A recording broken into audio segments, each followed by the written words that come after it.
¿Qué tal? Muy buena tarde, los saludos amigos, licenciado René Castelán, director de la revista Lex Informa.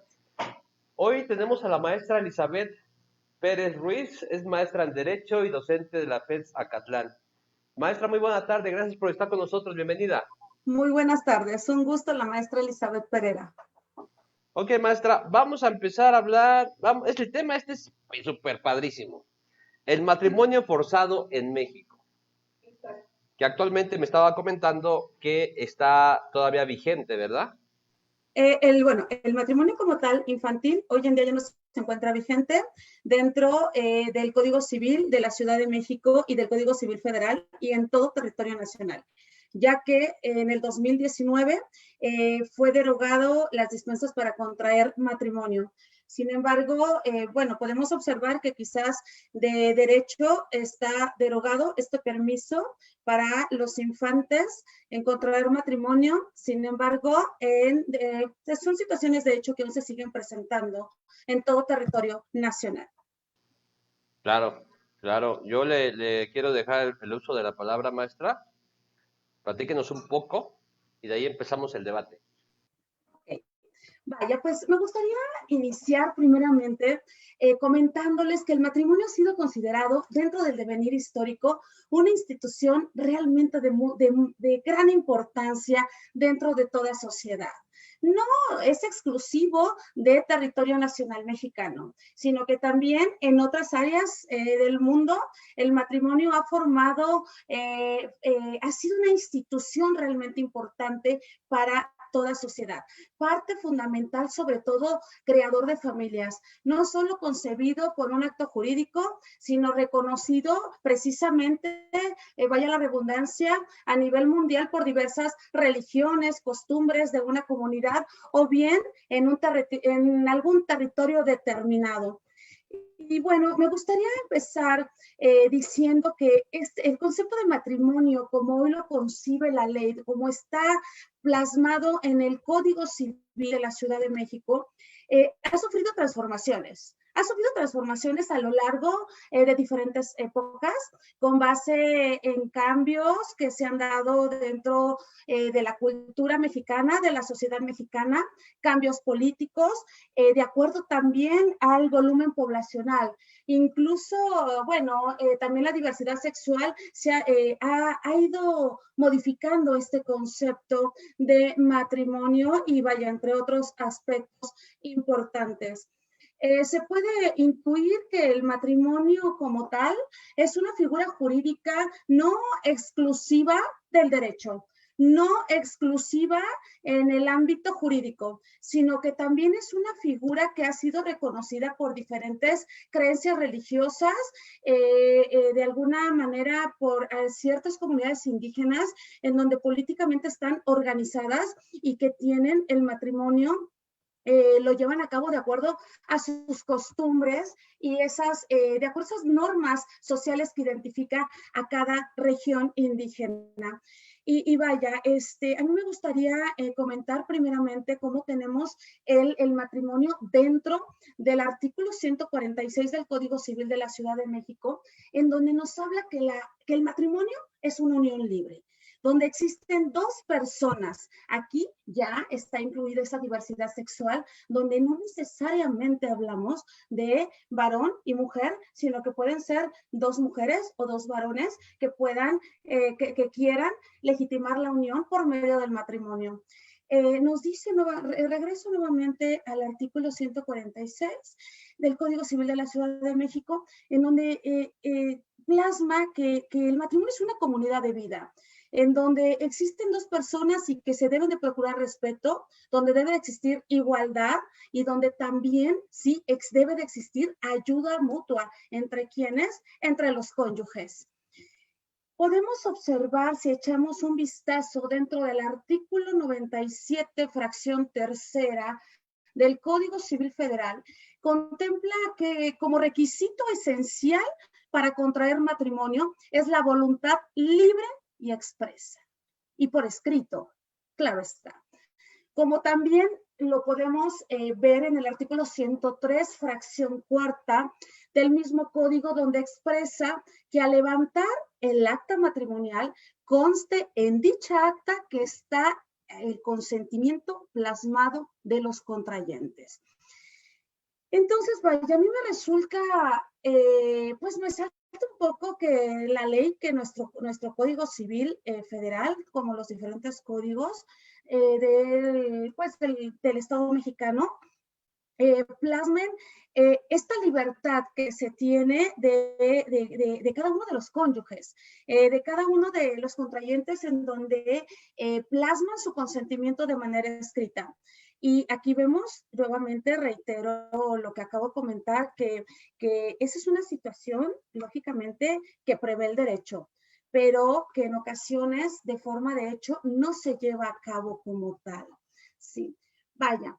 Y bueno, podemos inclusive decir o ejemplificar que hay algunos matrimonios que se han llevado a cabo a lo largo de muchos años por acuerdos de las familias, en donde se dan circunstancias que al unir ciertos lazos entre las familias, se ven las propias familias beneficiadas de manera social, económicamente, que al unir estos lazos de una familia con otra, obtienen algún beneficio también, o que adquieren o que reafirman esa identidad religiosa, y que forman, y a lo mejor se me ocurre también pensar que se ha visto siempre cuando una mujer quizás es violada o es ultrajada o de alguna manera tiene relaciones sexuales consensuadas, la propia familia, por ciertas costumbres culturales,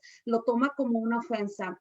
Entonces, pues la mujer se ve vista dentro de ese entorno familiar como deshonrada, y la familia busca de cierta manera compensar esa deshonra casando a la hija, inclusive en contra de su voluntad. Hay algunos casos, inclusive en ciertas comunidades indígenas, en donde hay chicas que son abusadas sexualmente, menores de edad, y pues se pudiera dar el caso también de alguna mujer que ya tenga capacidad plena de ejercicio, y estas chicas las obligan inclusive a casarse con el violador, con el agresor sexual.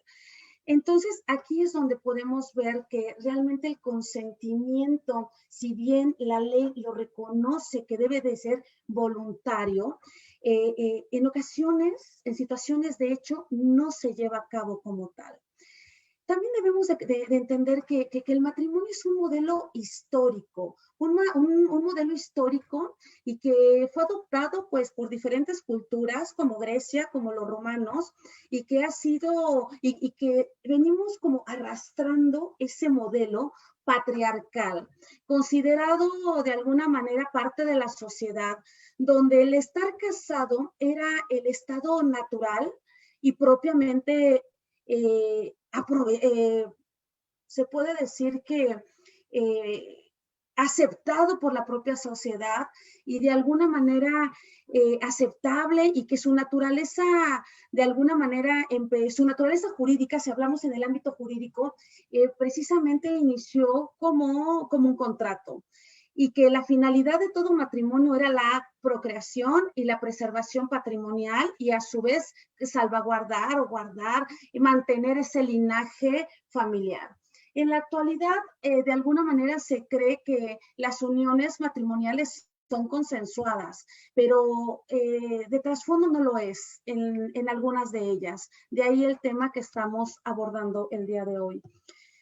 Y vaya, podemos nosotros, si hablamos en materia jurídica, hablar del consentimiento, en donde el consentimiento, dentro del consentimiento existen ciertos vicios, como lo es el dolo, como lo es la violencia, como lo es la mala fe, como lo es la intimidación, que pueden dar a lugar a que una mujer, sí, y por qué no, son muy pocos casos los que tenemos a nivel mundial, en donde se da, inclusive por ahí en el estado de Chiapas, por aquí tengo algunas cifras, pero las comentaré posteriormente, en donde también los varones en ciertas ocasiones se ven forzados a casarse por esta presión familiar, por decisión precisamente de las familias. Y vaya, pues podemos nosotros entender que dentro del territorio nacional, que México de alguna manera es un país lleno de tradición, de tradiciones, de rituales y de diversidad cultural, por lo que se llevan a cabo diversos tipos de matrimonios por medio de rituales. Es decir, no son exclusivos, ¿sí?, de una legitimación como tal por el derecho civil, sino que se llevan a cabo también como rituales. Por ejemplo, tenemos dentro del territorio nacional las bodas Huichol, por ahí en la Sierra Norte de Jalisco, en Nayarit, en Zacatecas, Durango, las bodas maya en el suroeste de México, bodas purépechas, bodas nahua en el sur de México, o bien matrimonios que son celebrados de acuerdo a la religión que se practique, como los matrimonios de la religión cristiana, matrimonios de la religión católica, y vaya, que algunos requisitos que contemplan este tipo de inclinaciones religiosas es la mayoría de edad. Y en el caso, digo, a manera de ejemplo, me gustaría mencionar la religión católica, por ejemplo, ¿no? Les realiza una entrevista a ambos contrayentes, a los novios, antes de la boda, y posteriormente les realiza una entrevista a cada uno, lógicamente separados de manera individual, para conocer si realmente es la voluntad de ellos unirse en matrimonio. Sí, y vaya, pues el matrimonio forzado no es algo novedoso, es algo que ha existido siempre y ha existido desde hace ya muchísimos años y miles de años. Como tal, la palabra, bueno, esta unión de dos palabras como matrimonio forzado fue definido por ahí de 1948, de acuerdo en la resolución de la Asamblea Parlamentaria del Consejo de Europa. Precisamente este Consejo de Europa se llama así, Asamblea Parlamentaria del Consejo de Europa sobre matrimonios forzados y de niños, y de alguna manera lo define de la siguiente manera: la unión de dos personas en la que al menos una de ellas, es decir, una de las personas, no ha dado su libre y pleno consentimiento para contraer matrimonio. Las Naciones Unidas lo reconoce como aquel en la cual falta el libre y válido consentimiento de por lo menos uno de los contrayentes.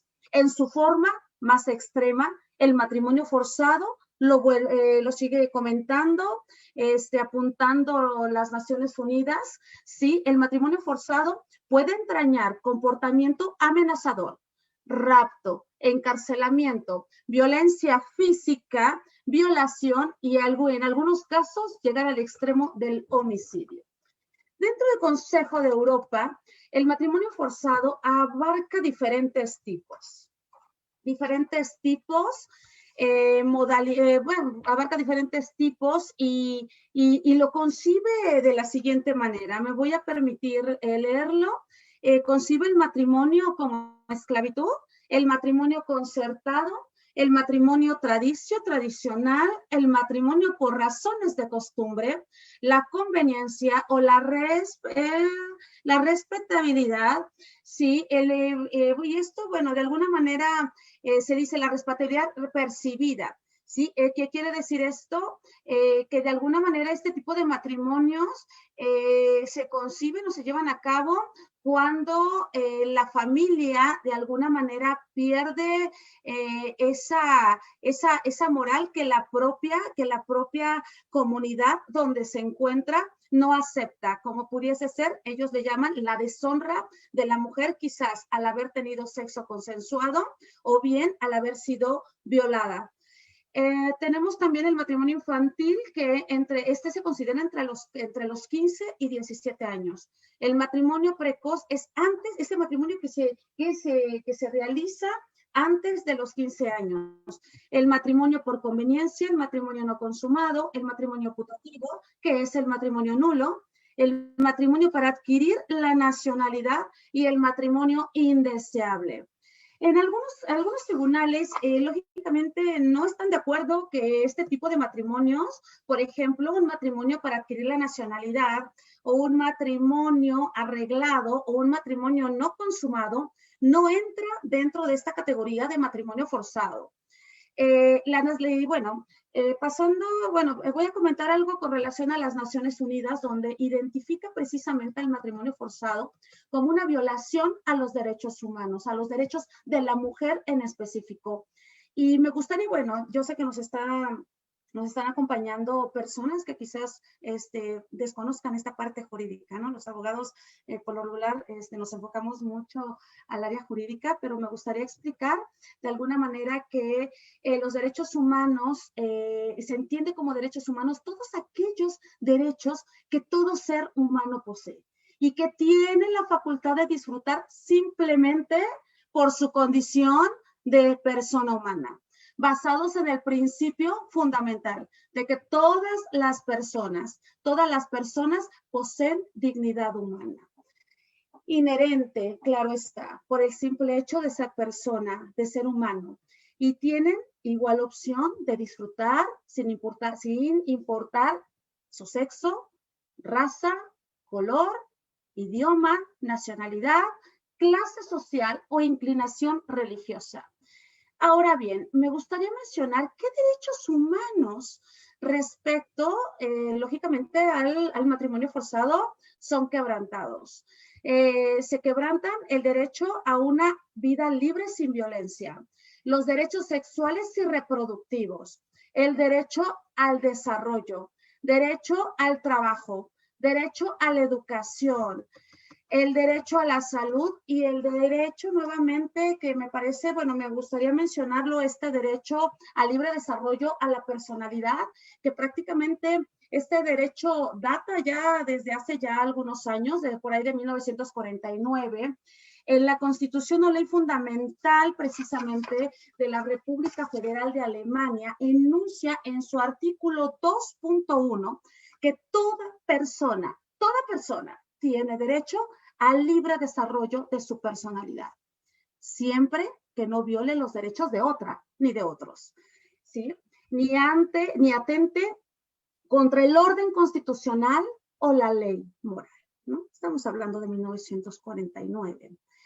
Este derecho no se encuentra previsto dentro de la Constitución mexicana, pero se encuentra su fundamento previsto, no se encuentra dentro de la Constitución como tal, pero su fundamento se da a la creación jurisprudencial con base en el amparo directo 6/2008, sobre la identidad respecto a la identidad de género, por lo que el derecho lo ve de alguna manera ya plasmado, ¿sí? Y lo aplica en diversos asuntos en donde existen violaciones a este derecho, o bien donde se promueven acciones de inconstitucionalidad. Eso es únicamente como dato relevante. Asimismo, la resolución 48,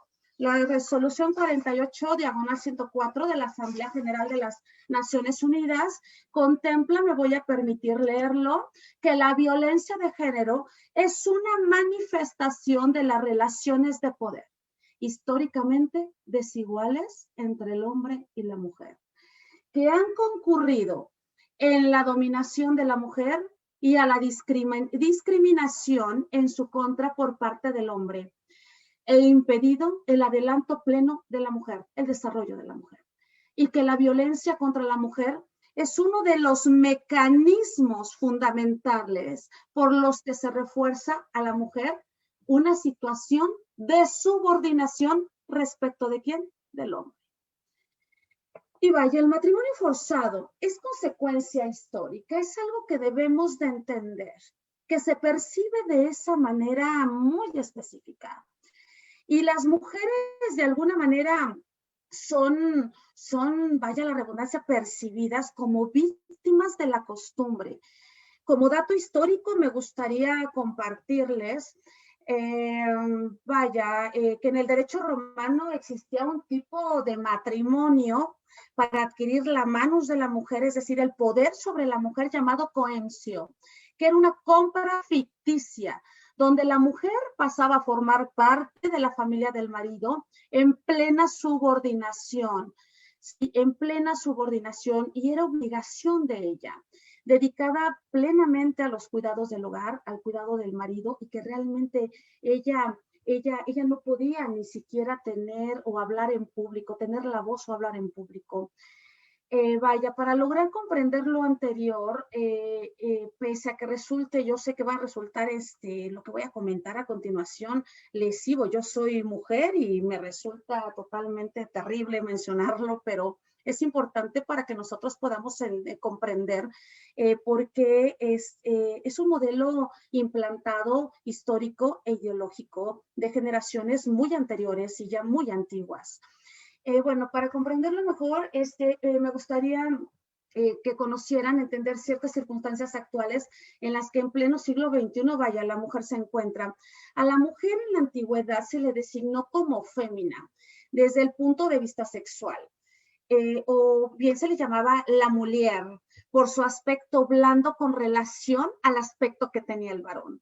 Era considerada incapaz para tener sentimientos duraderos, era considerada incapaz de tener un equilibrio moral, era considerada, bueno, en sentido, que no tenía un sentido de la medida de cómo debiese ella comportarse en la vida diaria, no digna de confianza, lo cual de alguna manera originaba que la mujer quedara totalmente relegada ¿a qué? A las tareas domésticas, a la tarea de reproducción y a la conservación y cuidado propiamente del grupo familiar.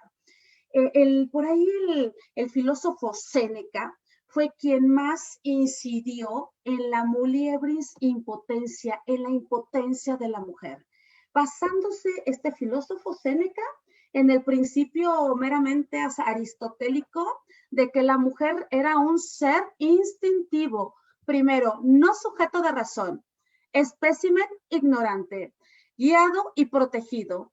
Así, nosotros podemos entender el por qué a través de todos estos tiempos generacionales se ha creído de manera muy errónea que la mujer debe ser protegida por el género masculino en todas sus manifestaciones. Vaya, me parece terrible, pero es importante comentarlo. Otro aspecto a considerar es que los matrimonios forzados tienen relación con la trata de personas. Es un tipo de trata de personas, definiendo a la trata de personas como la explotación de un ser humano por otro ser humano o por otros para obtener ¿qué? Un beneficio, un beneficio. La trata de personas es un delito de afectación no únicamente a nivel nacional, es un delito de afectación mundial. La Ley General para prevenir, sancionar y erradicar los delitos en materia de trata de personas y para la protección y asistencia de las víctimas de estos delitos contempla 11 modalidades de trata. Voy a mencionar muy rápido porque lo que nos interesa meramente es el matrimonio forzado. Contempla la esclavitud, contempla la condición de siervo, contempla la prostitución y cualquier forma de explotación sexual. La explotación laboral, el trabajo o servicios forzados, la mendicidad forzosa, la utilización de personas menores de 18 años en actividades delictivas, la adopción ilegal de personas menores de 18 años, el matrimonio forzoso le llaman, o servil, el tráfico de órganos y la experimentación biomédica ilícita de seres humanos. De lo anterior, se analiza que el delito de trata es una modalidad de matrimonio, en su modalidad tiene implícito al matrimonio forzoso o servil, donde esto puede dar a lugar también otros delitos relacionados con trata. Es decir, no únicamente es un tipo de trata, se configura sí, el hecho de un matrimonio forzoso y a su vez sí consigo trae otro tipo de trata, como es la esclavitud, en este caso la esclavitud de la mujer, la condición de siervo y la explotación sexual. En México existen dos vertientes donde se materializa el matrimonio forzado. Una de ellas es el matrimonio infantil, donde los contrayentes son menores de 18 años, es decir, son menores de edad. La otra es el matrimonio de personas con plena capacidad de ejercicio, donde se trata de una unión precisamente no consentida por uno de los contrayentes, en este caso, mayoritariamente la mujer. El matrimonio infantil, hablando en este caso, bueno, de manera específica, porque es un problema donde vemos que el matrimonio forzado tiene mayor presentación, mayor número de presentación en casos.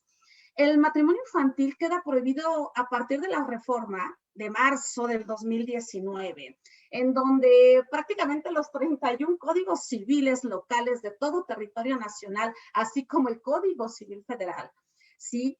Ya están no permitidas las dispensas para contraer matrimonio, están derogadas. Ya no se permite, vaya. Y de alguna manera establecen como requisito esencial, ¿sí?, la edad mínima de 18 años para contraer matrimonio.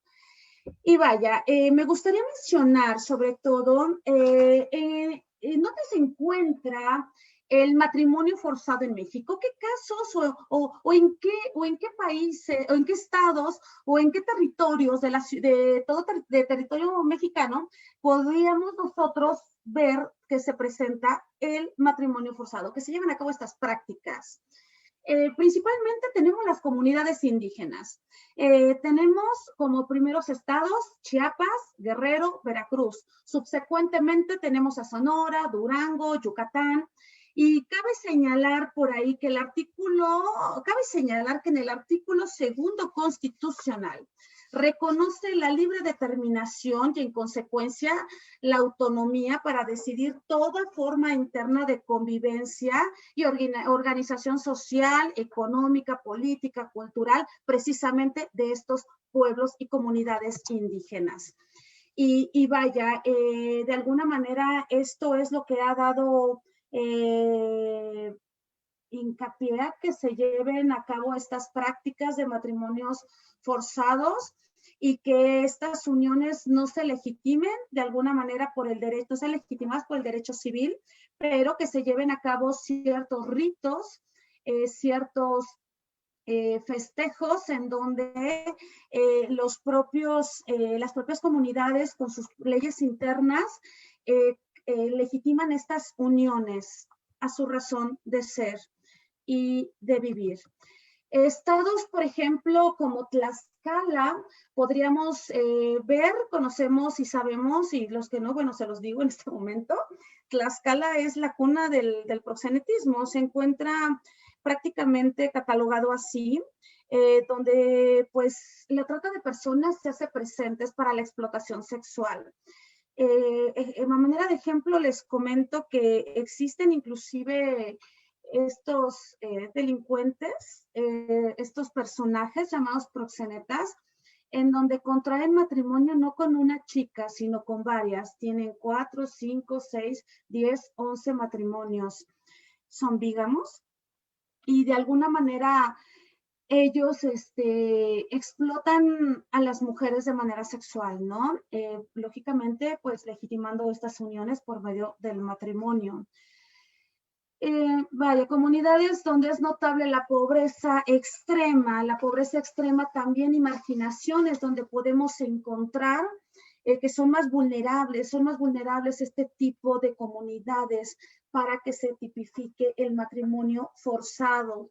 Como Chiapas, tenemos a Chiapas, tenemos a Oaxaca, tenemos Guerrero, tenemos Puebla, Michoacán, Veracruz, Estado de México, Guanajuato, Jalisco y Ciudad de México.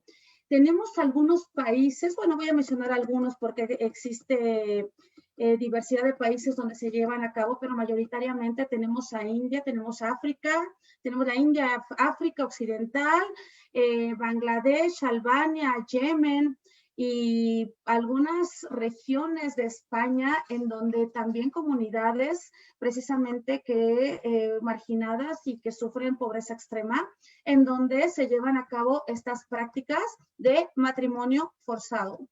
Ahora bien, ¿qué instrumentos jurídicos nacionales o bien internacionales son los que han ayudado a erradicar o prevenir, vaya, los matrimonios forzados? Tenemos de primera instancia en territorio nacional la Constitución Política de los Estados Unidos Mexicanos, donde en su artículo primero, párrafo primero, nos dice que todas las personas gozarán de los derechos humanos contemplados dentro de la propia Constitución. Y además de todos aquellos, ¿verdad?, derechos humanos que se encuentren plasmados en diversos tratados internacionales de los que nuestro país forma parte. Tenemos el párrafo segundo, donde nos menciona que la persona será favorecida y le concede, lógicamente, ¿quién? La ley y el Estado, la protección más amplia. En el párrafo tercero, que el Estado queda obligado a promover, a respetar, a garantizar los derechos humanos y que además debe prevenir, sancionar, investigar y reparar las violaciones a estos derechos humanos. En el párrafo cuarto está prohibida la esclavitud. Párrafo quinto, queda prohibida toda práctica discriminatoria que atente contra toda dignidad humana. Dentro del artículo segundo constitucional, párrafo cuarto, nos habla precisamente de esta libertad y autonomía que tienen y determinación que tienen los pueblos indígenas en cuestiones de cultura, ¿no? En cuestiones que ellos pueden organizarse, que ellos pueden definir cuáles son sus reglas de las propias comunidades indígenas. Sin embargo, en el párrafo 5, apartado A, fracción segunda, alude que los pueblos indígenas deberán sujetarse a los principios generales de la Constitución, respetando primeramente las garantías individuales, en segundo lugar, los derechos humanos y en tercero, la dignidad e integridad de las mujeres. En el artículo cuarto constitucional, el varón y la mujer son iguales ante la ley. El Estado debe velar y cumplir con el principio del interés superior de la niñez. De esto nos habla el artículo cuarto constitucional. Tenemos también organismos internacionales en donde lo contemplan y protegen lógicamente, ¿a quién? A las mujeres y, bueno, pues a los niños, en este caso, niños y niñas y adolescentes. La Convención de los Derechos del Niño de 1989 fue ratificada por México el 21 de septiembre de 1990. Y en su artículo 19, párrafo primero y segundo, menciona que los estados partes deberán adoptar todas las medidas legislativas, administrativas, sociales y educativas apropiadas para proteger al niño contra toda forma de perjuicio y abuso físico. Sí, esto me parece, abuso físico. También menciona el abuso mental, un descuido o trato negligente, malos tratos, explotación, incluido el abuso sexual, mientras que el niño se encuentre bajo la custodia ya sea de los padres, de un representante legal o bien de cualquier persona que esté a cargo de ese menor.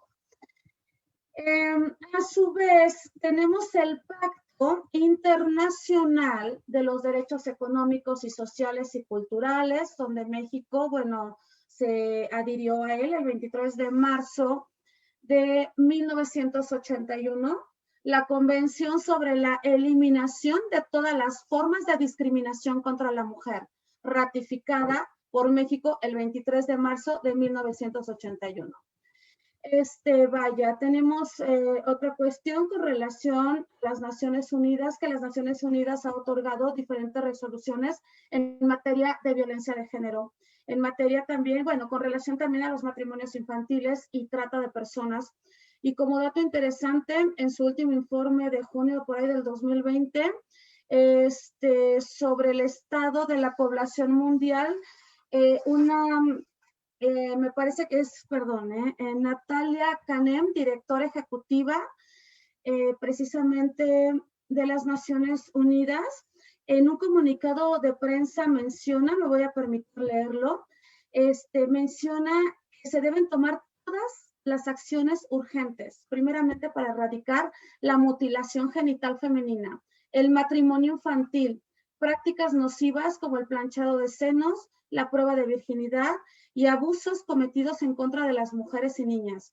Asimismo, alude que si bien se han hecho progresos para acabar con algunas prácticas perjudiciales en todo el mundo, sí, la pandemia, obviamente con base motivada por la enfermedad de COVID-19, amenaza con revertir estos logros, ya que, vaya, los programas que se habían llevado a cabo permanecen cerrados, han permanecido cerrados por prácticamente 6-7 meses. Y se contempla que si esto continúa de esta manera, de aquí al 2030 estarán 13 millones de niñas obligadas a contraer matrimonio. Y pues unos 2 millones aproximadamente, más o menos, sometidas a mutilación femenina. Y vaya, pues eso, con esto me parece que concluiría. Maestra, permítame felicitarla. Una explicación, yo la entendí muy claro, una explicación muy clara y precisa. Pero también quiero comentarle que hay muchos, yo en la actualidad conozco que hay muchos tribunales que no consideran todavía un matrimonio forzado. Exacto. La razón por qué. Hablamos, yo lo entiendo claro y preciso, que el matrimonio es consensuado. Yo firmé porque yo acepté, ¿verdad? Claro. El matrimonio se entiende que es consensuado. El consentimiento, la voluntad es escrita. Se presentan los contrayentes a un registro civil, cumplen con los requisitos, ¿sí? Y yo estoy dando mi consentimiento. Sin embargo, recordemos que en materia jurídica existen vicios del consentimiento. Estos vicios de consentimiento, al presentarse uno o dos o más vicios del consentimiento, da lugar a que ese acto puede ser, ¿sí?, nulo. Se puede dar nulidad absoluta a un acto jurídico. Sin embargo, existen vicios del consentimiento como el dolo. El dolo son todos esos artificios y maquinaciones para hacer caer a una persona en el error, en donde puede ser que y el error que es una falsa concepción de la realidad. ¿Qué quiere decir? Un engaño. En el ejemplo que mencioné con relación a Tlaxcala, hay chicas que son engañadas, chicas inclusive que las enamoran. Estos sujetos enamoran a estas chicas, las cortejan, las enamoran, y ellas de alguna manera, al ser menores de edad, antes del 2019, precisamente por ser menores de edad, pues no saben realmente cuál es la verdadera intención. Ahí existe el dolo, existe la violencia y puede existir la intimidación, ejercer violencia contra una mujer para obligarla a presentarse en un registro civil y que dé su consentimiento expreso, que exprese su voluntad, que ella realmente quiere contraer matrimonio. Vaya, nosotros podemos ver que a partir del 2019 queda totalmente derogadas todas esas dispensas para contraer matrimonio. Que ningún registro civil a nivel nacional puede casar a una o a un menor de edad. Eso nos queda muy claro. Sin embargo, en estas comunidades donde existe la pobreza extrema, donde comunidades marginadas, comunidades, por ejemplo, como las comunidades indígenas, donde tienen sus propias costumbres, su propia cultura, ellos establecen los ritos, ¿sí?, o la forma en la que se contrae matrimonio. A la vista del derecho son uniones libres y son uniones en concubinato, pero a la vista de estas comunidades son matrimonios, en donde están muy claros establecidos los roles sociales, en donde la mujer se ve abusada sexualmente, en donde la mujer vive diariamente con violencia doméstica, en donde la mujer puede ser golpeada, donde la mujer puede ser explotada de alguna manera, expuesta a trabajos forzados, y que a lo mejor, no sé, también concibe hijos y que de alguna manera este es un tipo de violencia contra la mujer y que dio su consentimiento para contraer matrimonio y no necesariamente visto desde el punto de vista jurídico. Es decir, son situaciones de hecho, pero no de derecho, pero situaciones de hecho que son, pues, que se siguen presentando día con día en territorio nacional. No es exclusivo de México. Hago la aclaración. Sí, a nivel internacional, en diferentes países se presenta el matrimonio forzado. Maestra, ¿qué mecanismos tenemos en México de prevención para estos matrimonios forzosos?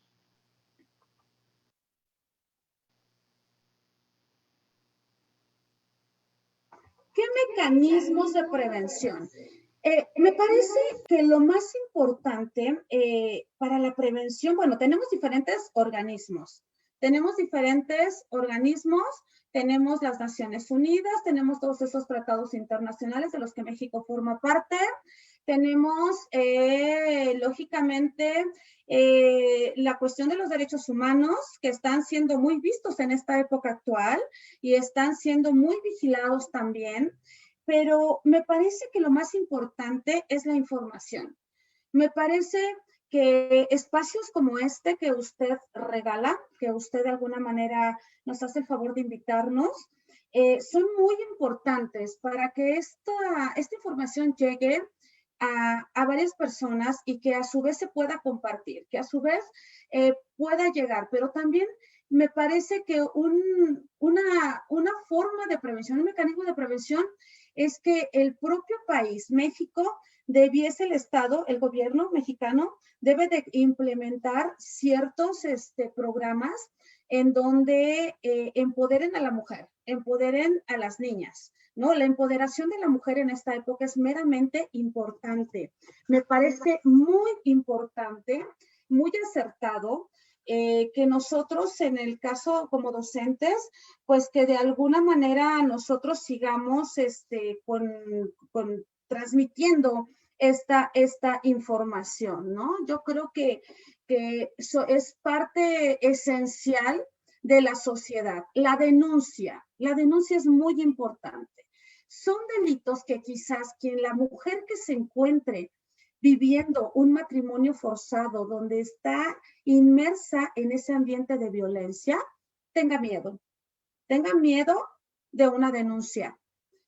Entonces, hoy en día vemos que este tipo de circunstancias, de este tipo de situaciones que se presentan, cualquiera puede realizar la denuncia. Sí, cualquiera, no es necesariamente a petición de parte, cualquiera que vea que un sujeto está golpeando, está abusando, está violando a una mujer, puede denunciar el delito. Esto no es propio de la persona, ¿no? Porque dicen, a ver, así es que ¿por qué no denunciaste? No saben, están inmersas en ese entorno de violencia y realmente no perciben el daño que ellas mismas están viviendo. Causa dolor, causa un daño psicológico, porque parte de esta violencia hacia la mujer y en estos matrimonios existe un abuso psicológico también, un abuso emocional también. Claro, ¿sí? maestra. Vamos a preguntas de nuestros seguidores, maestra. ¿Tiene algunas preguntas? Ok. Dice, Sofía le pregunta, ¿existen consecuencias jurídicas para el que obliga a otro a contraer matrimonio? La primera consecuencia jurídica sería dar nulidad a ese matrimonio. Ese matrimonio es nulo, ¿sí? Y hay que acudir, ¿sí?, con un juez del registro civil precisamente para promover la nulidad del matrimonio.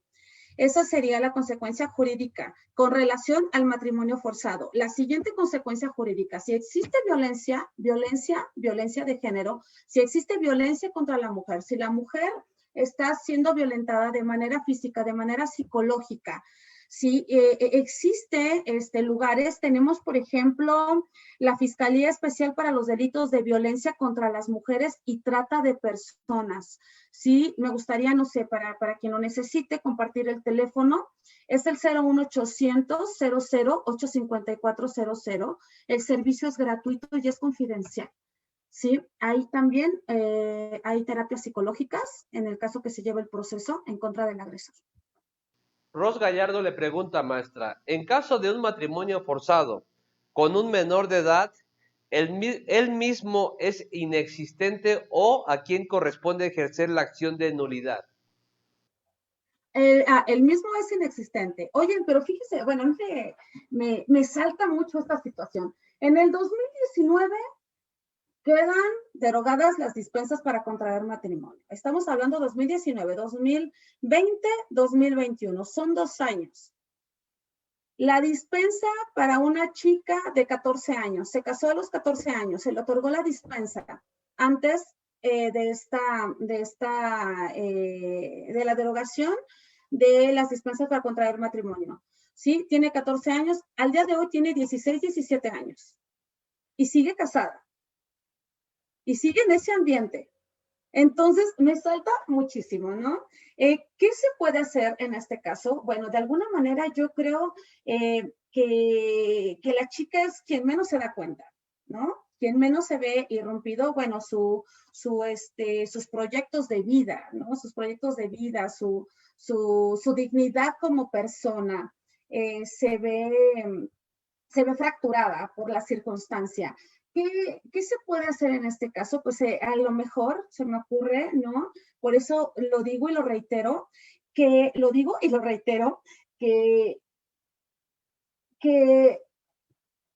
la información es parte crucial para poder erradicar el matrimonio forzado. La información, o sea, no se puede, no, ¿cómo la chica se va a dar cuenta que está inmersa en un ambiente de violencia? Claro que lo sabe, porque está sufriendo, ¿no? Puede ser que esté sufriendo o puede ser que ni siquiera se dé cuenta y que ese sea su modo de vida porque así de manera generacional se le enseñó, de manera generacional lo aprendió. Recordemos que de alguna manera nosotros tenemos, el primer contacto que tenemos es con el seno familiar.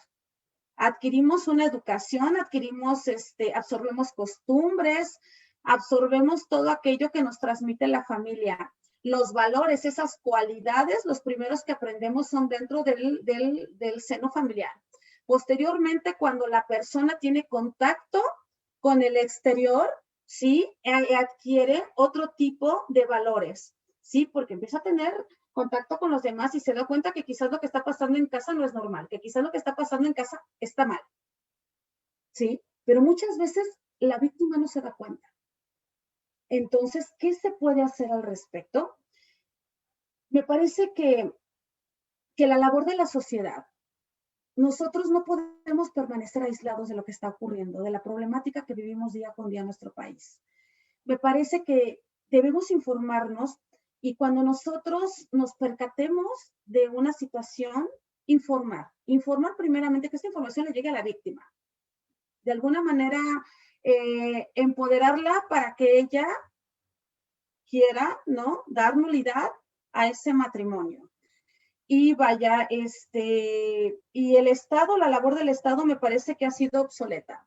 Tenemos, formamos parte de diferentes tratados internacionales, tenemos en la Constitución artículo primero constitucional, tenemos artículo segundo, tenemos por ahí el interés superior del menor, pero realmente, ¿qué se está haciendo? ¿Qué se está haciendo? Sí, es maestra.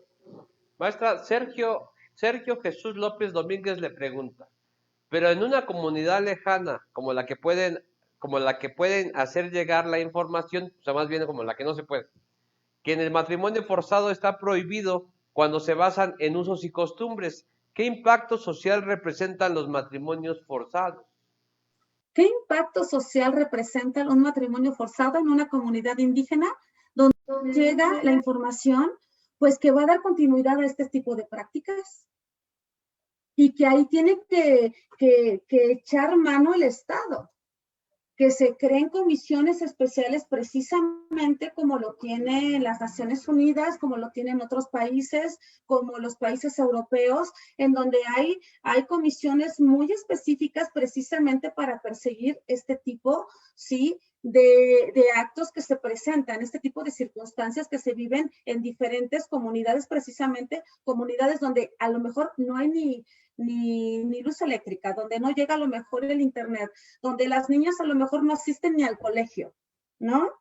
Me parece que es muy asertiva su pregunta, pero sí urge, es importantísimo, como lo remarca una y otra vez las Naciones Unidas, sí, erradicar este tipo de matrimonios forzados.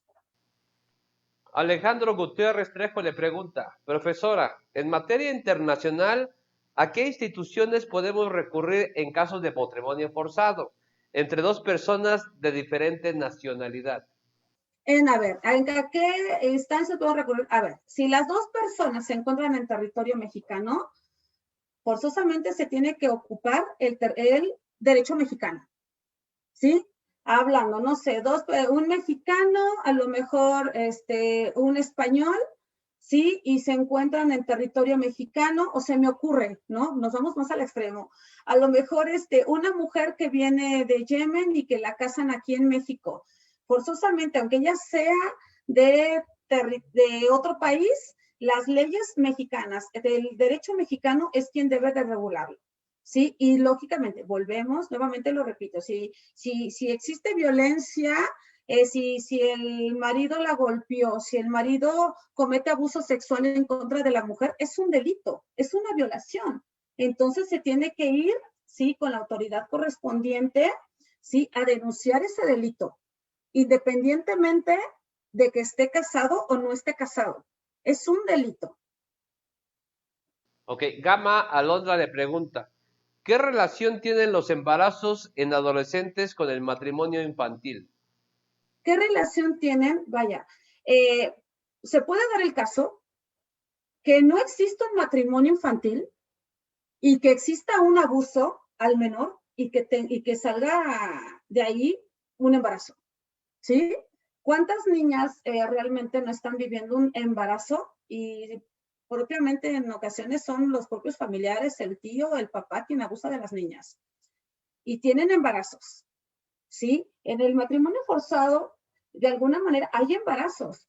¿Qué repercusiones tiene con esa menor? Pues le puede causar la muerte, interrupción de su proyecto de vida y vivir bajo el techo con una persona que va a seguir ejerciendo esa violencia. Yesenia Armas le pregunta, maestra, ¿qué hay de los padres que obligan al menor a contraer matrimonio? ¿Existe delito o no? ¿Qué hay de los padres que obligan al menor? Fíjese, antes del 2019, donde se pudiese a lo mejor casar, ¿no? El padre obliga a lo mejor, porque se hacen compras ficticias, ¿eh? Ojo con esto, hay compras ficticias en comunidades, ven pasar a una chiquilla, en comunidades indígenas la ven y van con la familia, empiezan a acordar que quieren que les aparten a esa mujer, porque quieren contraer matrimonio con ella. Son 30,000, 50,000, ahí ya hay un rango, entre 30,000, 150,000, 200,000 pesos por la niña. A lo mejor se casan, ¿no? Matrimonio forzado, ella da su consentimiento, pero ese consentimiento está viciado. Ese consentimiento, muy dentro de ella, no lo quiere hacer. Pero puede ser que la persona, los familiares, los propios familiares, ejerzan violencia o intimidación en esa niña y la niña termine contrayendo matrimonio. ¿Qué sucede? ¿Hay delito o no hay delito? La ley nos dice, ella aquí dio su consentimiento expreso. ¿Qué es? ¿Cuál sería la consecuencia jurídica de ese matrimonio? Sería dar nulidad a ese matrimonio, buscar la nulidad absoluta, si ella lo quiere. Ojo con esto, ¿sí? Porque ahí sí, esa petición de parte. Por último, maestra Daniel Guzmán le pregunta, profesora, ¿qué pasa si una pareja de menores de edad tuvieron un hijo y las familias les obligan a casarse, pero estos no quieren. ¿Esto sigue siendo matrimonio forzado? Sigue siendo matrimonio forzado. Sigue siendo matrimonio forzado. Pese a que ellos antes del 2019 se casaran, por ejemplo, se me ocurre en el estado de Hidalgo, ¿sí? Y se les otorga el permiso, y lo comenté. En ocasiones, este tipo de prácticas de matrimonio forzado, este tipo de matrimonios, precisamente se da por la deshonra, ¿no? Tienen la experiencia sexual los chiquillos, me vas a deshonrar mi familia, ¿cómo te vas a quedar así? Perdiste la virginidad, ya tienen toda la creencia, ¿no? Ya no vas a valer, etcétera. Y terminan casándolos a fuerza, ¿no? A lo mejor el chico tampoco quiere casarse porque también existe la falta de consentimiento por parte del varón. También se puede dar el caso. Y a eso se le considera matrimonio forzado. Claro que es matrimonio forzado. ¿Sí? No la voluntad de las partes, pero internas, pero la manifiestan, la manifiestan. Dice Rosalía Ramos, le dice maestra. Y trabajar en ello para...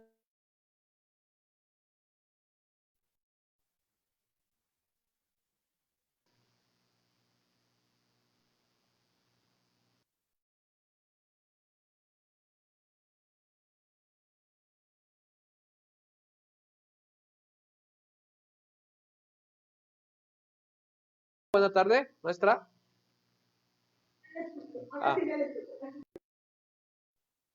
Sí. Dice, muchas felicidades. En la Ciudad de México, desde el 13 de julio del 2016, está prohibido el matrimonio. Me imagino que de menores de edad, ¿verdad? Exacto, sí. Y tiene algunos comentarios. Importante. Que ya hubo de alguna manera, hubo algunos estados en donde también ya no lo contemplaban antes del 2019. Un avance muy importante que ha tenido en materia civil, y por qué no también decirlo en materia familiar, es la derogación de las dispensas en todo territorio mexicano. Me parece que eso es un gran avance. Muy bien, maestra. Y tiene algunos comentarios. Graciela dice, acá en Oaxaca hay muchos lugares todavía que por sus usos, es que describen mal, maestra, pero ahí está. Por sus usos y costumbres convienen los matrimonios desde antes de nacer. Lo peor es que ahora los mueven los programas sociales. Entre más hijos, más beneficios. Exactamente. Y esto lo vuelvo a comentar. Es descendencia histórica, esto es histórico. Por ahí en los romanos, en la época con el emperador Augusto, en el siglo I, precisamente antes, lógicamente, de que entrara pues ya de lleno lo que fue el imperio, el Alto Imperio, este primer emperador, Octavio Augustus, de alguna manera dijo, entre las mujeres que tengan 4 hijos o más, se les va a otorgar ciertas potestades, ¿sí? Entonces, aquí lo vemos, es histórico, o sea, de alguna manera es histórico. Sí, matrimonios inclusive que se arreglaban, ¿no? Desde que la madre estaba embarazada, ya habían arreglado entre familias los matrimonios. Hasta antes de nacer comentan. Sergio Jesús López Domínguez comenta, es con un comentario, maestra. Pienso que un matrimonio forzado es inexistente porque el consentimiento no se expresa libremente. Exacto. Da al lugar la nulidad absoluta, la inexistencia del acto jurídico. Sergio Leroy le comenta, lamentablemente no se da mucho el apoyo por parte de las autoridades que pudieran dar esa ayuda. Supe de un caso donde al parecer una menor estaba siendo abusada sexualmente y acudieron al sistema del DIF de esa ciudad y nomás no hicieron caso. Exacto. Y no es México, a manera de ejemplo con la violencia hacia la mujer. Va una mujer que la acaban de golpear, es que las lesiones no puede ser, no podemos proceder porque sus lesiones no, sanan a los 2-3 días, pero son lesiones, es violencia.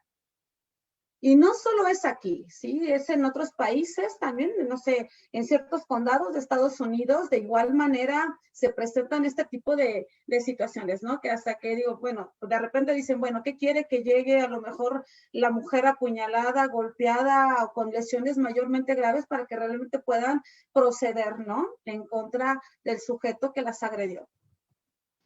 Maestra, tiene muchísimos comentarios, yo que bueno, se los vamos a hacer llegar, usted puede leerlos en nuestra misma página, el tiempo ya ve que es Muchas corto, gracias. y tiene algunos saludos.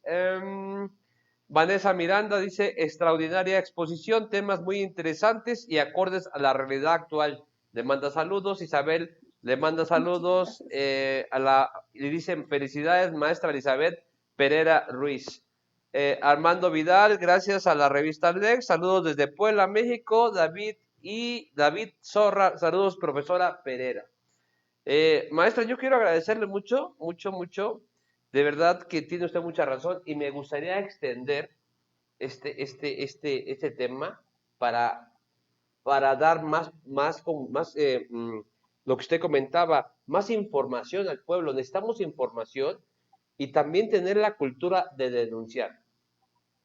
Exacto. La Denuncia cultura por de la miedo. denuncia es importante, es muy importante, me parece. Yo creo, maestra, que muchas veces no se denuncia por miedo. Baja Exacto. autoestima, muchísimas razones. Y, Ejerce abuso psicológico que viven día con día las víctimas. maestra, ¿algo más se quiere agregar? Quiero agregar mi agradecimiento a usted, licenciado René Castelán, por la cordial invitación. Este espacio para mí es importante porque transmito esta información y sé que llega a varias personas y le agradezco también y le reconozco la labor que hace su revista. Felicidades, le Muchi- felicito. muchísimas gracias, maestra, pero vamos a seguir invitándola. Ok, yo encantada. Parece que vamos a informar. Gracias. No, al contrario, usted. Pues nos acompañó la maestra Elizabeth Pereira Ruiz, es maestra en Derecho y docente de la FED Acatlán. Maestra, desde aquí le envío un abrazo, muchísimas gracias y nos vemos muy pronto. Igualmente, muchas gracias. Gracias a todos.